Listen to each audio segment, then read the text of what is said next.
sejahtera, kami dari kelompok 7 di video kali ini akan menjelaskan Surat berharga jangka pendek, surat berharga jangka pendek, yaitu bentuk penanaman dana perusahaan dalam jangka waktu pendek yang bersifat sementara, sehingga apabila perusahaan membutuhkan kas, maka surat berharga akan dijual dan hasilnya dapat digunakan untuk membiayai operasional perusahaan.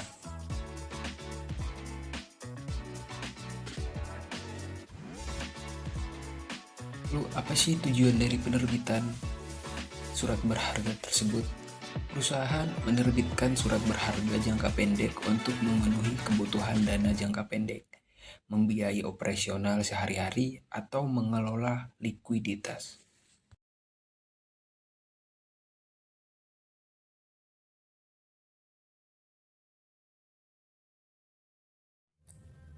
Baik, saya akan melanjutkan materi, yaitu saya akan membahas karakteristik surat berharga.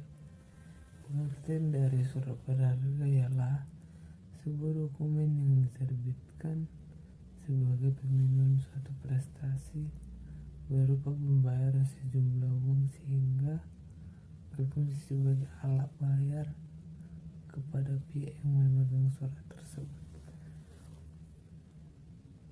Beberapa investor lebih tertarik untuk mengambil investasi yang di sini dikarenakan waktu jatuh temponya yang pendek, yaitu cenderung kurang dari 1 tahun.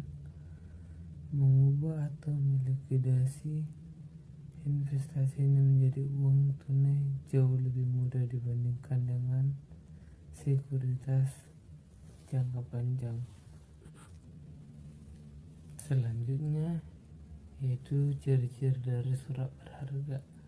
Yang pertama, jangka waktu jatuh tempo 1 tahun atau kurang. Yang kedua, kemampuan untuk dibeli atau dijual di bursa publik atau bursa obligasi publik. Yang ketiga, memiliki pasar sekunder yang kuat sehingga transaksi jual beli menjadi liquid serta memberikan valuasi yang akurat bagi investor. Yang keempat, memiliki likuiditas yang lebih tinggi secara efektif menurunkan risiko. Yang kelima, bukan kas atau setara kas. Surat berharga pasar yang jatuh temponya dalam waktu 3 bulan. Yang terakhir adalah jenis-jenis surat berharga. Yang pertama itu sertifikat deposit, penempatan dana pada bank atau dana disimpan pada bank untuk jangka waktu tertentu dengan imbal hasil tertentu. Yang kedua, surat berharga komersial, utang jangka pendek.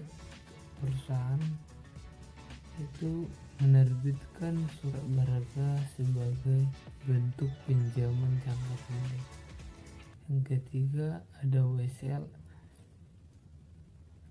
Pengertian surat berharga jenis WSL adalah surat berharga yang dalamnya terdapat kata WSL dan memiliki kandungan perintah untuk melakukan pembayaran sesuai syarat yang ditetapkan oleh KUHD. Yang terakhir adalah surat utang negara. Surat berharga pemerintah atau emitmen. Surat ini adalah pemerintah dan memiliki jatuh tempo kurang dari 1 tahun. Selanjutnya akan dibahas oleh teman saya.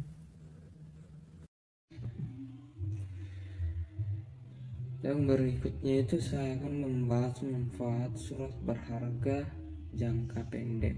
Ada beberapa manfaat dari surat berharga jangka pendek. Yang pertama itu terhadap likuiditas, mudah dijual dan dicairkan. Maksudnya kita dapat menjual kapan saja dan proses yang cepat. Yang kedua itu ada keamanan. Relatif lebih aman meskipun tidak tanpa risiko. Surat berharga jangka pendek cenderung lebih aman dibandingkan investasi jangka panjang.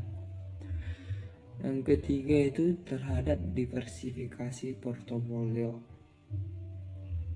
yaitu menambah variasi dalam portofolio investasi, membantu mengurangi risiko dengan mendiversifikasi investasi. Yang selanjutnya itu ada risiko surat berharga jangka pendek. Yang pertama itu ada risiko likuiditas. Harga turun jika dijual sebelum jatuh tempo. Meskipun liquid, harga surat berharga bisa turun jika dijual sebelum jatuh tempo. Yang kedua itu risiko kredit. Potensi gagal membayar emitennya. Risiko bahwa pihak yang menerbitkan surat berharga tidak dapat membayar kembali utangnya.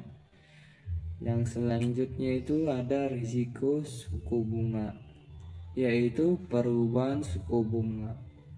Perubahan suku bunga mendapat pengaruh nilai surat berharga.